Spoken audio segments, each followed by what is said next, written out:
এক নিরীহ বাবা, এক ছদ্মবেশী মহানায়ক।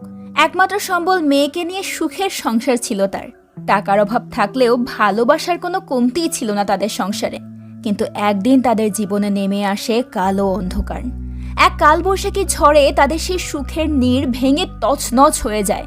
নিষ্পাপ মেয়ের গায়ে লাগে কলঙ্কের দাগ, আর সেই দাগ মেটানোর জন্য যুদ্ধে নামে বাবা। আর সেই যুদ্ধে গোপনে পাশে এসে দাঁড়ায় আর এক মহারথী। কিন্তু তারা কি পারবে মেয়েটাকে ন্যায় বিচার দিতে, তার গায়ের কলঙ্কের দাগটা মেটাতে? বলছিলাম মন ছুঁয়ে যাওয়া একটা অসাধারণ মুভি আই খুকুয়ায়ের কথা, যার প্রত্যেকটা মুহূর্ত আপনাকে ভেতর থেকে নাড়িয়ে দেবে। তাই চলুন এখন আর কথা না বাড়িয়ে সরাসরি গল্পে চলে যাই। মুভির শুরুতেই আমাদেরকে প্রসেনজিৎ চ্যাটার্জিকে দেখানো হয়। প্রসেনজিতের বাড়িতে একটা বাচ্চা মেয়ে এসেছিল। সেই বাচ্চা মেয়েটা প্রসেনজিৎকে জিজ্ঞেস করে, বোম্বা আঙ্কেল, আজ অবধি তুমি কতগুলো ছবিতে অভিনয় করেছ? প্রসেনজিৎ জবাবে বলে, সে কি আর মনে আছে? প্রসেনজিৎ খবরের কাগজে নিউজ দেখছিল। সেখানে হঠাৎই তার চোখ আটকে যায় নিউজ পেপারের একটা খবরে। খবরটা ছিল যে নকল প্রসেনজিৎ মোবাইল চুরির দায়ে আটক হয়েছে। এই নিউজটা দেখে প্রসেনজিৎ তার অ্যাসিস্ট্যান্টকে বলে, নবাবগঞ্জের ওসি বর্মানকে একবার কল করো। তার অ্যাসিস্ট্যান্ট জিজ্ঞেস করে, কোনো প্রবলেম? প্রসেনজিৎ বলে, নির্মল মণ্ডলকে মনে আছে? তার অ্যাসিস্ট্যান্ট বলে, ও টেকো প্রসেন। সিন এখান থেকে ফ্ল্যাশব্যাকে যায় আর আমাদেরকে নির্মলকে দেখানো হয়। নির্মল মণ্ডল দেখতে হুবহু প্রসেনজিতের মতোই ছিল, কিন্তু তার মাথায় কোনো চুল ছিল না, যার কারণে সে সবার কাছে টেকো প্রসেন নামেই পরিচিত ছিল। নির্মল প্রসেনজিৎ সেজে স্টেজে জনগণের সামনে পারফর্ম করত। এমনই এক শোতে একদিন প্রসেনজিৎও এসেছিল। সেখানেও নির্মল প্রসেনজিৎ সেজে পারফর্ম করেছিল। সেখানেই নির্মলের সঙ্গে প্রসেনজিতের পরিচয় হয়। প্রসেনজিৎ নির্মলকে ডেকে জিজ্ঞেস করে, এই যে তুমি আমাকে কপি করো, এতে তোমার কেমন চলে? নির্মল বলে, আপনার আশীর্বাদে আমার কিছুটা নামডাক হয়েছে। একটা স্কুটার কিনেছি। প্রসেনজিৎ তাকে জিজ্ঞেস করে, তোমার বাড়িতে কে কে আছে? নির্মল বলে, কিছুদিন আগেই আমাদের ঘর আলো করে একটা মেয়ে এসেছে। এটা শুনে প্রসেনজিৎ অনেক খুশি হয় আর নির্মলকে কিছু টাকা দিয়ে বলে, তোমার পারফরমেন্স আমার খুব ভালো লেগেছে। কিন্তু নির্মল তাকে মানা করে বলে, আপনাকে আপনার কাছেই বেচবো। প্রসেনজিৎ নির্মলের এমন উদার মানসিকতায় অনেক খুশি হয় আর তার সাথে একটা ছবি তোলে। সিন প্রেজেন্টে আসে। প্রসেনজিতের আজও ওই নির্মলের কথা মনে আছে। খবরের কাগজে তার চুরির সংবাদটা সে বিশ্বাসই করতে পারছিল না। প্রসেনজিৎ বর্মনকে কল করে বলে, নির্মলের কেসটা কি আপনি হ্যান্ডেল করছেন? বর্মন বলে, হ্যাঁ। নির্মল খুব বাজেভাবে ফেসে গেছে। এখানে বড় বড় রাজনৈতিক মাথারাও জড়িয়ে আছে। সে এখন জেলে আছে। প্রসেনজিৎ বলে, ও জেলে থাকলে তো ওর বাচ্চা মেয়েটা ঘরে একা। এটা শুনে বর্মন বলে, আপনি কি কিছু জানেন না? এরপর সিন এখান থেকে কয়েক বছর পিছিয়ে যায়। নির্মল তার মেয়ে শতাব্দীর সাথে থাকত। নির্মলের স্ত্রী অনেক আগেই মারা গেছে। এখন শতাব্দী তার একমাত্র অবলম্বন। নির্মল শতাব্দীকে অনেক ভালোবাসত। নির্মল অনেক গরিব হলেও সে তার মেয়েকে নিয়ে অনেক সুখে দিন কাটাচ্ছিল। নির্মল তার মেয়েকে আদর করে বুড়ি বলে ডাকত। নির্মল সকালে ঘুম থেকে উঠে ব্রাশ করতে করতে পুকুর ধারে চলে যায়। শতাব্দীও কিছুক্ষণ পর ঘুম থেকে উঠে রান্না করতে আসে। তাদের রান্নার স্টোভটা অনেক পুরাতন ছিল, যার কারণে রান্না করতে অনেক অসুবিধা হতো। শতাব্দী এজন্য তার বাবাকে একটা গ্যাস কিনে দিতে বলেছিল, কিন্তু টাকার অভাবের কারণে নির্মল সেটা কিনতে পারেনি। শতাব্দী নির্মলকে বলে, এই যুগে আমাদের বাড়িতে গ্যাস নেই, তুমি তো নিজেকে একটু আপডেট করতে পারো।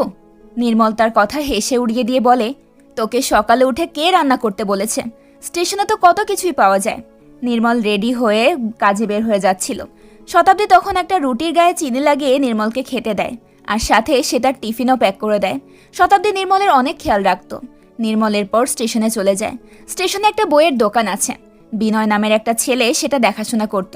নির্মল বিনয়ের থেকে কিছু বই নিয়ে ট্রেনের ভেতর বিক্রি করত। ওই ট্রেনে আরও একটা লোক ছিল যে কিনা গান গেয়ে ভিক্ষা করত। তার নাম গোসাই। গোসাই ছিল জন্মান্ধ। সে ছিল নির্মলের বিশ্বস্ত একজন সঙ্গী। আজ নির্মল বই বিক্রির অনেক চেষ্টা করে, কিন্তু সে একটাও বই বিক্রি করতে পারে না। নির্মল আর গোসাই একসঙ্গে পরের স্টেশনে নেমে যায়। স্টেশনে নেমে নির্মল বিনয়কে তার বইগুলো ফেরত দিয়ে দেয়। বিনয়ের সাথে গোসাই আর নির্মলের অনেক ভালো সম্পর্ক ছিল। এজন্য নির্মল বিনয়কে 2 প্যাকেট বড়ি দেয়।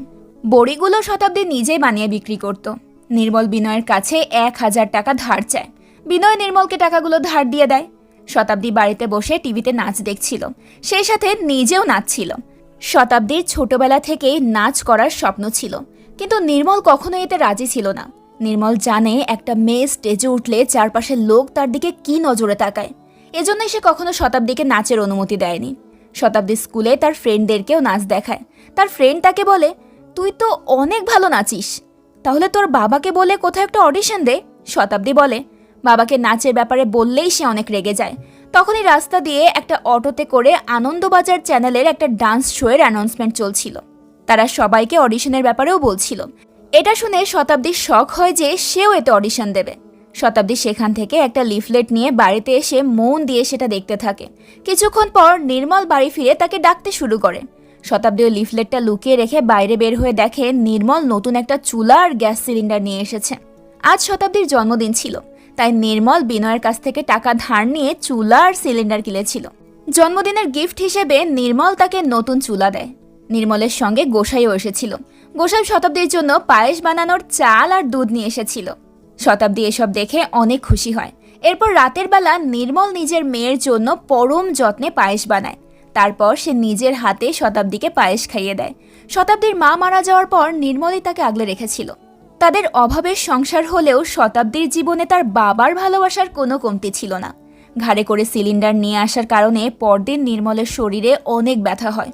শতাব্দী তার পিঠে তেল মালিশ করে দিতে দিতে বলে, কি দরকার ছিল টাকা খরচ করে এসব আনার? নির্মল বলে, তোর মা সারা জীবন কাঠের চুলোয় রান্না করে গেছে, তোর যাতে কষ্ট না হয় তাই তো নিয়ে এলাম। শতাব্দী বলে, মা তো আমাকে নাচও শেখাতে চেয়েছিল। নির্মল নাচের কথা শুনে কিছুটা রেগে গিয়ে বলে, তোকে কতবার বলেছি নাচের কথা আমাকে বলবি না। শতাব্দী এবার তার বাবাকে বলে, তুমি চিন্তা করো না, আমি বাড়ি বাড়ি বড়ি সেল করে ডান্সের সব টাকা মিটিয়ে দেব। নির্মল কঠিন গলায় শতাব্দীকে বলে, তোকে কতবার বলেছি এটা টাকা খরচের বিষয় নয়। তোর বয়সে আমারও অভিনেতা হওয়ার শখ ছিল, আমার ট্যালেন্টও ছিল, স্টেজ, আলো, লোকজন। আর আজ রাস্তায় বের হলে লোকজন বলে টেকো প্রসেন। লোকজন বলে আমি নাকি জোকার, দুবেলা দুমুঠো ভাত জোগাড় করতে পারি না, ট্রেনে হকারি করে সংসার চালাচ্ছি। এসব শুনে শতাব্দী তার বাবার উপর একটু রাগ করে। নির্মল এটা লক্ষ্য করে শতাব্দীকে বলে, মেয়েরা স্টেজে উঠলে আশেপাশের লোকজন তাদের দিকে কিভাবে তাকায় জানিস? তোর কিছু হয়ে গেলে আমি তোর মাকে কি জবাব দেব? আত্মহত্যা করা ছাড়া আমার আর কোনো উপায় থাকবে না। এটা শুনে শতাব্দী অনেক রেগে সেখান থেকে উঠে যেতে থাকে। নির্মল তখন তাকে থামিয়ে বলে, আর তো মাত্র কয়েকটা দিন, তারপর তুই নিজের পায়ে দাঁড়াবি। আমি তো তোর জন্য ছেলে দেখতে শুরু করেছি। নির্মলের কথায় শতাব্দীর রাগ ঠান্ডা হয়ে যায়। এরপর শতাব্দী বড়ি বানানোর জন্য পাশের মুদি দোকানে বাকিতে ডাল আনতে যায়। শতাব্দী ওই দোকান থেকেই সব চাল ডাল কিনত। সে ওই দোকানদারের কাছ থেকে আগে 300 টাকার বাজার বাকিতে নিয়েছিল, যেটা এখনো ফেরত দিতে পারেনি। তাই আজ দোকানদার শতাব্দীকে কথা শোনায় আর বলে, 2 মাস হয়ে গেল 300 টাকায় এখনো শোধ হয়নি। শতাব্দীর দোকানদারকে এইবারের মতো বাকিতে ডাল দেওয়ার জন্য রিকোয়েস্ট করলে দোকানদার তাকে অপমান করে বলে, তুমি তো লেখাপড়া করেছো, এভাবে ভিক্ষা চাইতে তোমার নিশ্চয়ই খারাপ লাগে, তাহলে এভাবে হাত পেতে ভিক্ষা চাইতে আসো কেন? এভাবে অপমানিত হয়ে শতাব্দী মন খারাপ করে খালি হাতেই বাড়ি যেতে থাকে। সঞ্জয় নামের একটা ছেলে সেখানে শতাব্দীকে নোটিস করেছিল। সঞ্জয় শতাব্দীকে মন খারাপ করে বাড়ি যেতে দেখে তার কাছে এসে জিজ্ঞেস করে, তুমি ডাল দিয়ে কি করো? শতাব্দী বলে, বড়ি বানিয়ে বাড়ি বাড়ি সেল করি, সাথে আচারও বিক্রি করি। সঞ্জয় তখন তাকে বলে, তুমি তো চাইলে আমাদের মুক্তিতে জয়েন করতে পারো। সঞ্জয় তার পকেট থেকে তার এনজিওর কার্ড বের করে শতাব্দীকে দিয়ে বলে, তোমাদের মতো মেয়েরা যাতে নিজেদের পায়ে সসম্মানে দাঁড়াতে পারে তাই আমরা একটা এনজিও চালাই, তার নাম মুক্তি। তুমি একদিন আমাদের অফিসে এসো। এরপর সঞ্জয় চলে যায়। শতাব্দীও ঠিক করে যে সে মুক্তিতে কাজ করবে। এর জন্য পরের দিনই সে মুক্তিতে যায়। সেখানে আরও অনেক মেয়েরা ছিল যারা আচার, পাঁপড়, বড়ি এসব বানাচ্ছিল। সঞ্জয় সেখানে শতাব্দীর সঙ্গে সবার পরিচয় করিয়ে দেয়। সেখানে মেয়েরা শতাব্দীর বানানো বড়ি এবং আচার টেস্ট করে। এরপর মুক্তিতে শতাব্দীর কাজ পাকা হয়ে যায়। সঞ্জয় তাদের সব আইটেমগুলো বাজারে সাপ্লাই দিত। শতাব্দীও তাকে এই কাজে হেল্প করে। এদিকে আজ পাড়ায় প্রসেনজিতের একটা শো ছিল, যেখানে নির্মল আর গোসাইয়ের পারফর্ম করার কথা ছিল। সেখানে নির্মল প্রসেনজিৎ সেজে গোসাইয়ের সঙ্গে পারফর্ম করবে। নির্মল মেকআপ রুমে বসে গোসাইকে বলে, সংসার চালানোর জন্য মেয়েটা কত কিছুই না করে যাচ্ছে, আর আমি কিছুই করতে পারছি না। গোসাই বলে, তুমি তাহলে কি করছো? আজ তো স্টেজে নাচবে। নির্মল বলে, 1 বছর পর আবার এসব করছি। আমি কি শখ করে এসব করছি? আমার জন্য মেয়েটাকে অনেক কথা শুনতে হচ্ছে। নির্মল এবং প্রসেনজিতের পোশাক গায়ে জড়িয়ে নেয়, আর তার টাক মাথা ঢাকার জন্য মাথায় একটা ক্যাপ পরে নেয়। এরপর গোসাইয়ের সঙ্গে স্টেজে গিয়ে পারফর্ম করতে শুরু করেন। নাচের এক পর্যায়ে তার মাথার টুপিটা খুলে যায়, যার ফলে সবাই তাকে টেকো প্রসেন বলে অনেক গালাগাল করতে শুরু করে। দর্শকদের মধ্যে এক লোক প্রসেনকে জুতা ছুঁড়ে মারে আর বলে, আমরা এখানে আসল প্রসেনজিতের শো দেখতে এসেছি, টেকো প্রসেনের নাচ দেখতে নয়। স্টেজের ওপর নির্মল অনেক অপমানিত হয়, যার ফলে এই শোয়েরও অনেক বদনাম হয়ে যায়। শোয়ের বদনাম হওয়ার কারণে অর্গানাইজার নির্মলকে তার পাওনা টাকা দিতে চায় না। নির্মল অনেক মিনতি করে তাকে বলে অন্তত 300 টাকা দিন, কিন্তু অর্গানাইজার তাকে অনেক অপমান করে। পাশের মেকআপ রুমে আসল প্রসেনজিৎ বসেছিল। সে নির্মলকে অপমানিত হতে দেখে সহ্য করতে না পেরে সেখান থেকে বের হয়ে আসে আর অর্গানাইজারকে বলে, আপনি তার পুরো টাকা দিয়ে দিন, দরকার হলে আমার অংশ থেকে কেটে নেবেন। অর্গানাইজার তখন প্রসেনজিতের কথায় নির্মলকে তার টাকা দিয়ে দেয়। আজ বেশ কয়েক বছর পর সেই একই শোতেই প্রসেনজিতের সঙ্গে নির্মলের আবার দেখা হয়। অর্গানাইজার প্রসেনজিৎকে বলে, আজকের অনুষ্ঠানটা তো সে ফ্লপ করে দিয়েছে। প্রসেনজিতের জবাবে বলে, আমার জীবনে কতগুলো ছবি ফ্লপ হয়েছে জানেন? এর জন্য আমি কখনো এক্সট্রা টাকাও নেইনি।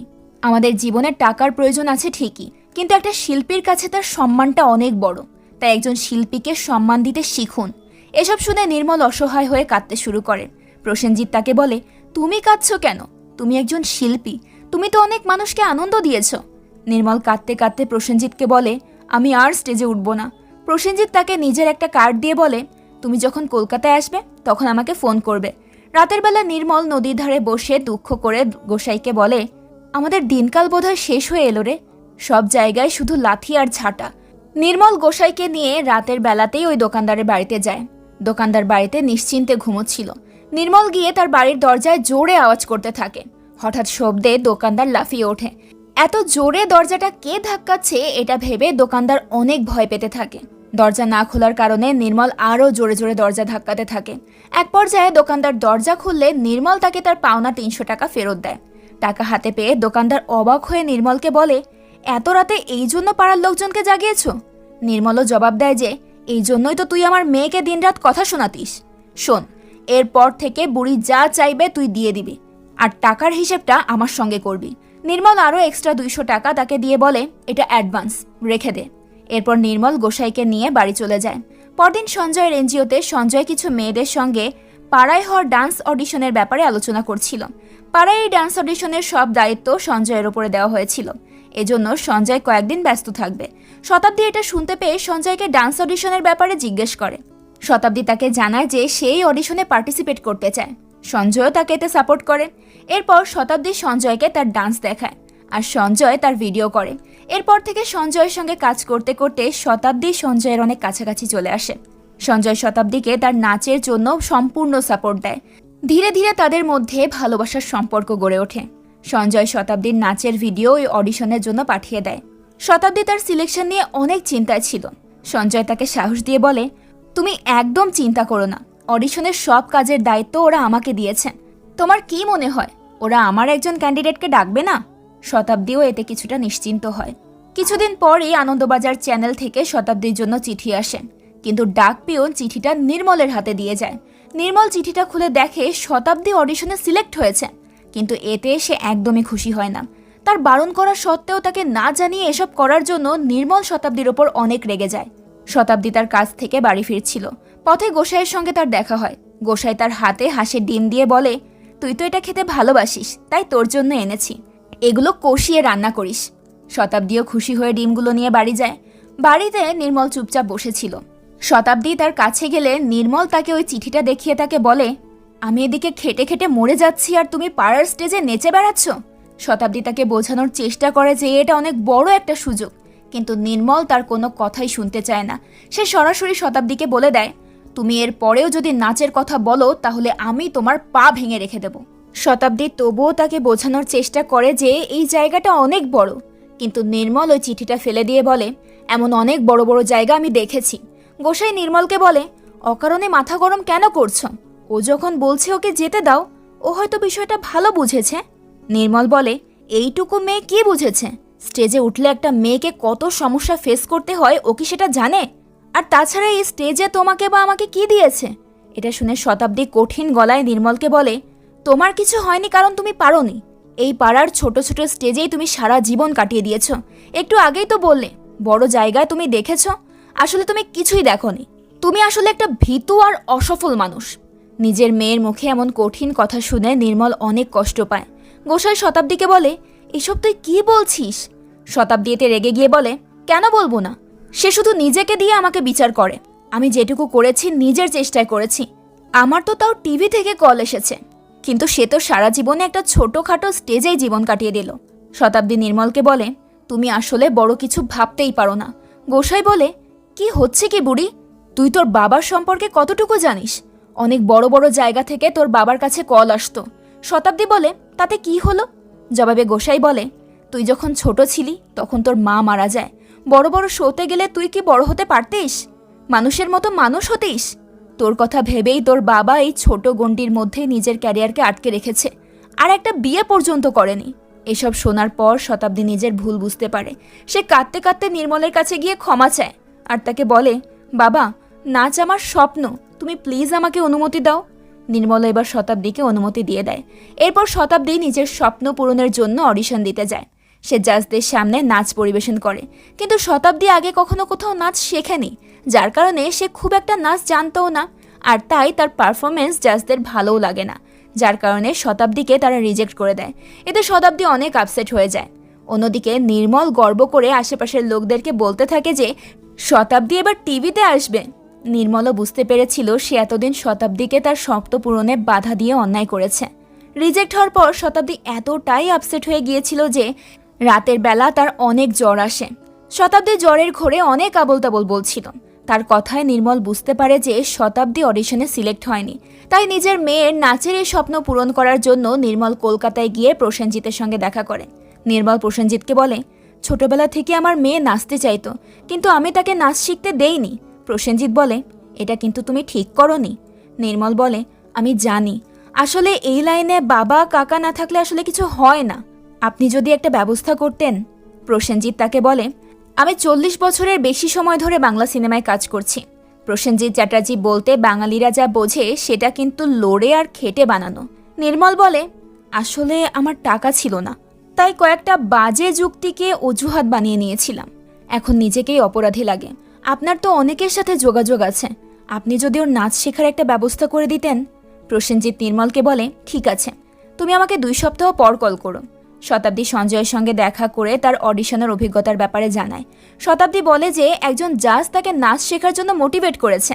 জাজ তাকে ইউটিউব দেখে নাচ শিখতে বলেছে, কিন্তু ইউটিউব চালানোর জন্য একটা স্মার্টফোন প্রয়োজন, যেটা শতাব্দীর নেই।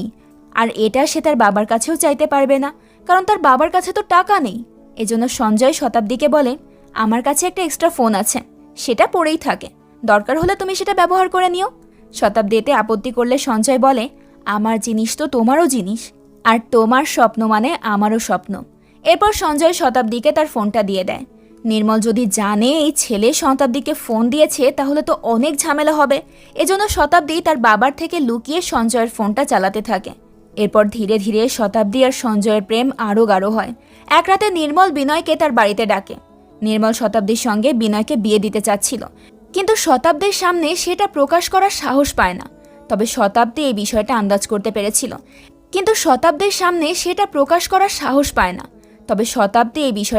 করতে পেরেছিল। এজন্য পরদিন সঞ্জয়ের সঙ্গে দেখা করে তাকে এই ব্যাপারটা জানায়। সঞ্জয় হেসে শতাব্দীকে বলে, ভয় পেও না, তোমার 18 বছর হওয়ার আগে তারা কিচ্ছু করতে পারবে না। আর তো মাত্র 1টা বছর, আর এই 1 বছর তো আমি তোমার সঙ্গে আছি। এরপর সঞ্জয় আর শতাব্দী অনেক কাছাকাছি আসে। সঞ্জয় শতাব্দীর জামার চেইনটা খুলতে যাচ্ছিল। শতাব্দী তাকে বাধা দিলে সঞ্জয় কোনো কথা না শুনে তাকে জড়িয়ে ধরে। আড়াল থেকে তাদের এই অন্তরঙ্গ মুহূর্ত কেউ ভিডিও করে নেয়। কিছুদিন পর করোনার কারণে পুরো দেশে লকডাউন পড়ে যায়, যার ফলে নির্মলও অনেক চিন্তায় পড়ে যায়, কারণ এই লকডাউনের কারণে সে আর কোনো শো করতে পারবে না। নির্মল এই লকডাউনে ভ্যানে করে সবজি বিক্রি করতে শুরু করে, কিন্তু সবজি বিক্রি করতে গিয়ে নির্মলের গায়ে অনেক ব্যথা হয়। শতাব্দী রাতে নির্মলের সেবা করে আর তাকে বলে, এভাবে সবজি বিক্রি করলে তো তুমি মরে যাবে। নির্মল বলে, কি করব বল, সবজি বিক্রি না করলে তো না খেতে পেয়ে এমনিই মরে যাব। তখন প্রসেনজিৎ নির্মলকে কল করে বলে শতাব্দীর নাচ শেখার একটা ব্যবস্থা হয়ে গেছে। এটা শুনে শতাব্দী অনেক খুশি হয়। এদিকে সঞ্জয়ের এনজিওটাও করোনার কারণে বন্ধ হয়ে যায়, যার ফলে শতাব্দী আরও চিন্তায় পড়ে যায়। সঞ্জয় শতাব্দীকে বলে, একটা উপায় আছে, কিন্তু সেটা তুমি করবে কি না আমি জানি না। শতাব্দী তাকে জিজ্ঞেস করে সেই উপায়টা কি। সঞ্জয় তাকে বলে, শহরের কিছু বাড়িতে নাচের প্রোগ্রাম চলছে। যেসব মানুষ লকডাউনে ঘরে বিরক্ত হয়ে গেছে তারা এসব নাচের প্রোগ্রামের জন্য যা খুশি খরচ করতে পারে। শতাব্দীর মাথায় তার বাবাকে নিয়ে অনেক চিন্তা ছিল। সে বুঝতে পারছিল তার বাবা অনেক কষ্টে সংসার চালাচ্ছে, তাই সে তার বাবাকে একটু সাহায্য করার জন্য কোনো কিছু না ভেবেই প্রোগ্রামে নাচতে রাজি হয়ে যায়। এরপর রাতের বেলা শতাব্দী ওই প্রোগ্রামে নাচ করার জন্য তার বাবাকে তার ফ্রেন্ডের বাড়িতে অনলাইনের ক্লাস করার বাহানায় বাড়ি থেকে বেরিয়ে যায়। সঞ্জয় শতাব্দীকে নিয়ে একটা বড় বাড়িতে যায়, যেখানে অনেক মেয়েরা বেশ অদ্ভুতভাবে সেজেছিল, যেটা শতাব্দীর কাছে একটু আজব লাগে। কিন্তু তার সাথে তো সঞ্জয় আছে, যাকে সে অনেক ভরসা করে, তাই সে কোনো কিছু না ভেবেই সেখানে বসে পড়ে। কিছুক্ষণ পর একটা মহিলা শতাব্দীকে সাজাতে শুরু করে। সে শতাব্দীকে একটা জামা দেয়, যেটা বেশ খোলামেলা ছিল। এরপর সব মেয়েরা কিছু লোকেদের সামনে গিয়ে নাচ পরিবেশন করে, তাদের মধ্যে শতাব্দীও ছিল। এখানে একটা লোক এসে শতাব্দীকে খারাপ প্রস্তাব দেয়। শতাব্দী বুঝতে পারে যে এই জায়গাটা মোটেও ভালো জায়গা নয়। শতাব্দী সেখানে অনেক আনইজি ফিল করতে থাকে। সামনে সঞ্জয় বসেছিল, আর এখানে আমরা বুঝতে পারি যে সঞ্জয় আসলে শতাব্দীকে কখনো ভালোই বাসেনি। সে শতাব্দীকে ইচ্ছে করেই এমন জায়গায় নিয়ে এসেছে। সঞ্জয় মূলত এসব খারাপ কাজই করে বেড়াতো। শতাব্দী সঞ্জয়কে বিশ্বাস করে এখানে এসেছিল, কিন্তু সঞ্জয় তার বিশ্বাসটা ভেঙে দিয়েছে। শতাব্দী রেগে সেখান থেকে বেরিয়ে আসে। সে সঞ্জয়ের ওপর অনেক রেগেছিল। এটা সঞ্জয় বুঝতে পেরে তার কাছে এসে তাকে বলতে থাকে, 3 ঘন্টায় 2000 টাকা। এই লকডাউনের সময় তোমাকে এত টাকা কে দেবে?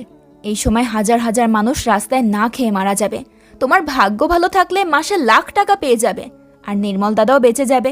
আমি তো তোমার পাশে আছি। এটা শুনে শতাব্দী আরও রেগে যায় এবং সঞ্জয়কে চড় মেরে বাড়ির দিকে রওনা হয়। শতাব্দী বাড়িতে গিয়ে তার মেকআপ মুছতে থাকে আর কাঁদতে থাকে। নির্মল তার ঘরে এলে শতাব্দী তার কান্না লুকিয়ে ফেলে। এরপর সে না খেয়েই শুয়ে পড়ে।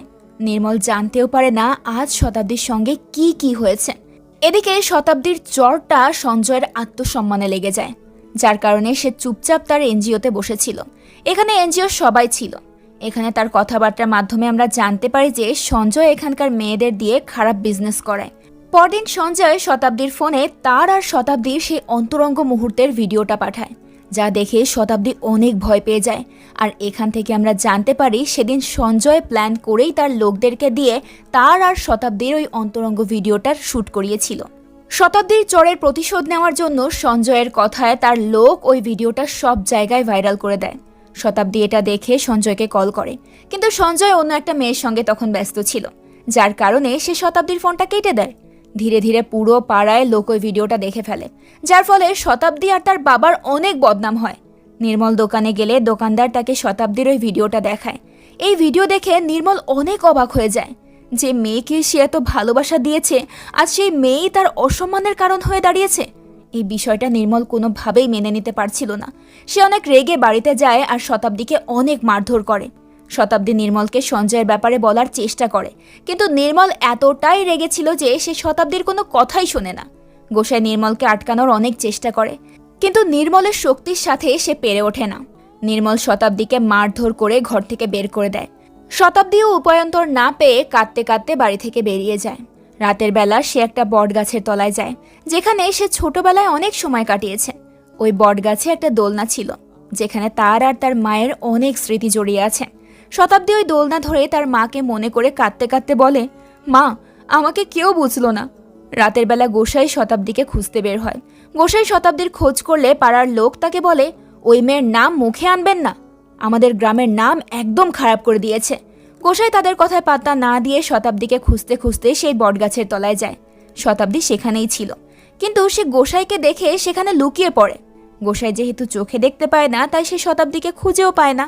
এদিকে নির্মলও তার মেয়েকে বাড়ি থেকে বের করে দিয়ে শান্তিতে ঘুমোতে পারে না। পরদিন সকালে গোসাই কাঁদতে কাঁদতে ছুটে নির্মলের কাছে যায়। নির্মল তখন ছুটে বাইরে বের হয়ে বটগাছের তলায় যায়। সেখানে গিয়ে সে তার মেয়ের ঝুলন্ত লাশ দেখতে পায়। বেচারা নির্মল তার আদরের মেয়ের লাশ দেখে সহ্য করতে পারে না। নিজের শেষ অবলম্বনকে হারিয়ে সে কান্নায় ভেঙে পড়ে, আর শতাব্দীর মৃত্যুর জন্য সে নিজেকে দায়ী করতে থাকে। শতাব্দীকে হারিয়ে নির্মল পাগল প্রায় হয়ে যায়। রাতের বেলা নির্মল শতাব্দীর ঘরে সঞ্জয়ের সেই ফোনটা খুঁজে পায়। ওই ফোন চেক করলে সে দেখে সঞ্জয় নামের একটা নাম্বার থেকে শতাব্দীকে ওই ভিডিওটা পাঠানো হয়েছিল। নির্মল এরপর সুইসাইড করার জন্য সেই বটগাছের নিচে যায়।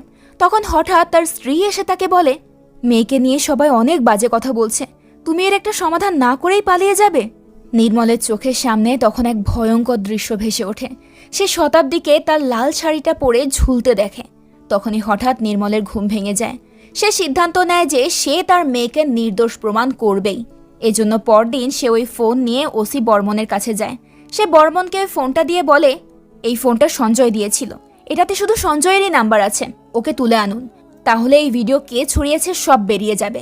বর্মন বলে, এখন কি আপনার থেকে আমাকে ইনভেস্টিগেশন করা শিখতে হবে? করোনার কারণে এমনিতেও আমাদের লাইফ রিস্ক হয়ে যাচ্ছে, এখন এসবের মধ্যে আবার আপনার এই ছোট কেসের জন্য আমাকে ছুটতে হবে? নির্মল অসহায় চোখে তাকিয়ে বর্মনকে বলে, এটা ছোট কেস? নির্মল ফোনটা বর্মনের কাছে রেখেই সেখান থেকে চলে যায়। এরপর আমরা এমএলএ পুতুল রানীকে দেখতে পাই। পুতুল সঞ্জয়ের মাসি। সঞ্জয় ছোটবেলা থেকেই পুতুলের কাছেই বড় হয়েছে। বর্মন পুতুলের কাছে সঞ্জয়ের এই কেসটার ব্যাপারে কথা বলতে আসে। বর্মন পুতুলকে ফোনটা বের করে দিয়ে বলে, সঞ্জয়ের বিরুদ্ধে কিন্তু অভিযোগ আছে, এই ফোনটাই তার প্রমাণ। পুতুল ওই ফোনটা চাইলে বর্মন তাকে এই ফোনটা দিতে যায়, কিন্তু পুতুল ইচ্ছা করেই ফোনটা না ধরে সেটা তার পা ভেজানো পানিতে ফেলে দিয়ে বলে, এসব অ্যাক্সিডেন্ট সুইসাইড কেস নিয়ে বেশি ঘাটাঘাটি করো না। বর্মন পুতুলকে বলে, ফোনটা নষ্ট হলেও কিন্তু কল রেকর্ড পাওয়া যাবে। পুতুল বর্মনকে থ্রেট দিলে বর্মন পরদিন ওই নষ্ট ফোন নিয়ে নির্মলকে ফেরত দেয় আর বলে, এই ফোনটা তো নষ্ট, যার কারণে আমি কোনো প্রমাণ খুঁজে পাইনি। নির্মল এতে বুঝতে পারে যে বর্মনকে কেউ টাকা দিয়ে মুখ বন্ধ করে দিয়েছে। এজন্য সে বর্মনকে বলে, পুলিশ আজকাল কত টাকায় বিক্রি হচ্ছে? আপনার মেয়েও তো বড় হয়েছে, কলেজে যায়, সাবধানে রাখবেন, কখন কি হয়ে যায় বলা তো যায় না। এমনিতেও পুলিশকে এখন কেউ মানে না। এই কথা শুনে সেখানে থাকা একজন কনস্টেবল অনেক রেগে যায় আর নির্মলকে মারধর করে সেখান থেকে বের করে দেয়। পুলিশের কোনো সাহায্য না পেয়ে নির্মল নিজেই প্রতিশোধ নেওয়ার জন্য সঞ্জয়ের কাছে যায়। সঞ্জয় রাস্তা দিয়ে বাইক নিয়ে যাচ্ছিল, তার সঙ্গে আরও দুজন লোক ছিল। নির্মল হাতে একটা লোহার রড নিয়ে সঞ্জয়কে মারতে যায়, কিন্তু সঞ্জয়ের সাথে থাকা লোক দুটো নির্মলের থেকেও বেশি শক্তিশালী ছিল, যার কারণে নির্মল তাদের সঙ্গে পেরে ওঠে না। নির্মল সঞ্জয়ের কাছে পৌঁছানোর আগেই তারা নির্মলকে অনেক মারধর করে ঘায়েল করে ফেলে। বেচারা নির্মলের এতে রাগ আর দুঃখ দুটোই হয় প্রচণ্ড পরিমাণে। নির্মল প্রচণ্ড রাগ আর দুঃখে সঞ্জয়ের দেওয়া ওই ফোনটা নিয়ে বটগাছ তলায় ভেঙে ফেলে আর বলে, এই ফোনটাই আমার মেয়েকে খেলো। এরপর সে ফোনটা মাটি চাপা দিয়ে রাখে। এদিকে পুতুল সঞ্জয়কে একটা চড় দিয়ে বলে, এখন নির্মলকে মারাটা কি খুব দরকার ছিল? এমনিতেও তোমার নামে থানায় অভিযোগ উঠেছে, এখন মাথাটা ঠান্ডা রাখতে হবে। এরপর নির্মল আবার বই বিক্রি করতে শুরু করে, কিন্তু সে তার মেয়েকে হারানোর পর এতটাই ট্রমাটাইজড হয়ে গিয়েছিল যে সে এখন স্মার্টফোনকেই সবার শত্রু বলে মনে করে, যার কারণে সে ট্রেনে যেসব মেয়েদের কাছেই ফোন দেখে সে লুকিয়ে তাদের ফোন চুরি করে সেই বটগাছের তলায় নিয়ে গিয়ে ভেঙে ফেলে, যাতে তার মেয়ের মতো আর কোনো মেয়ে প্রাণ না হারায়। এভাবেই একদিন একটা মেয়ের মোবাইল চুরি করার সময় সে ধরা পড়ে যায়, কিন্তু নির্মল এটা অস্বীকার করে। নির্মল পিতৃস্নেহে মেয়েটার মাথায় হাত দিয়ে সবকিছু এক্সপ্লেন করতে চাইলে মেয়েটা ভাবে নির্মল তাকে খারাপ উদ্দেশ্যে টাচ করছে, যার কারণে ট্রেনে অনেক হট্টগোল হয়। এতে ট্রেনের লোকজন নির্মলকে গণপিটুনি দিয়ে পুলিশের হাতে তুলে দেয়। এরপরেই কাগজের ছাপে নির্মলের মোবাইল চুরি আর শ্লীলতাহানির খবর, যে খবরটা আমরা প্রেজেন্টে প্রসেনজিৎকে পড়তে দেখেছি। সিন এরপর প্রেজেন্টে আসে। প্রসেনজিৎ বর্মনের সঙ্গে কথা বলে বর্মন নির্মলের মেয়ের সব ঘটনা প্রসেনজিৎকে জানায়। ওসি বর্মন আসলে গোপনে প্রসেনজিতের কথাতেই কাজ করছিল। এরপর প্রসেনজিৎ নির্মলকে জেল থেকে ছাড়িয়ে দেয়।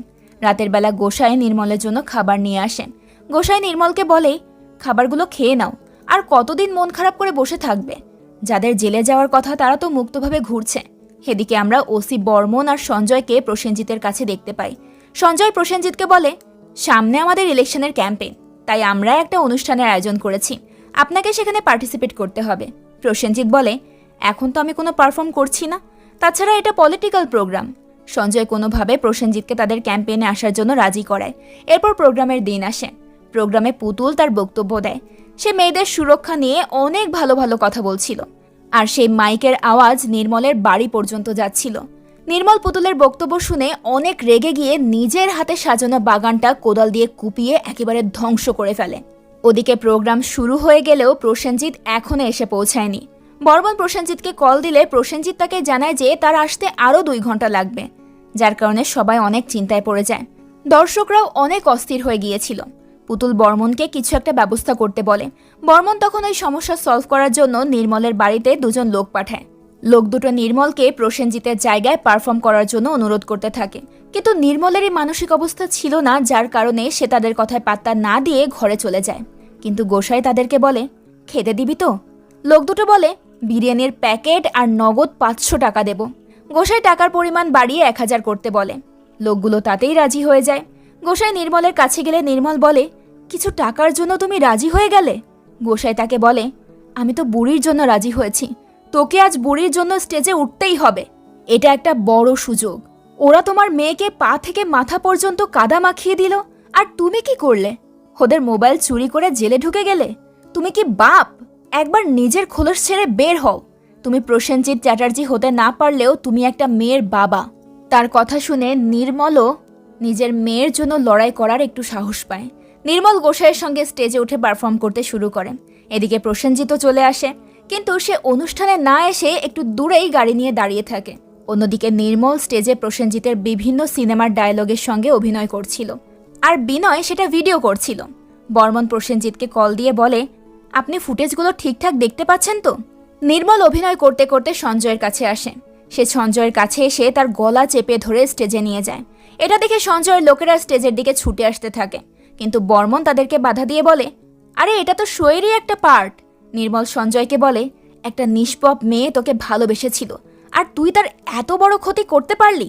নির্মল সঞ্জয়ের গলা চেপে ধরেছিল। সঞ্জয় বুঝতে পারছিল এটা শোয়ের অংশ নয়।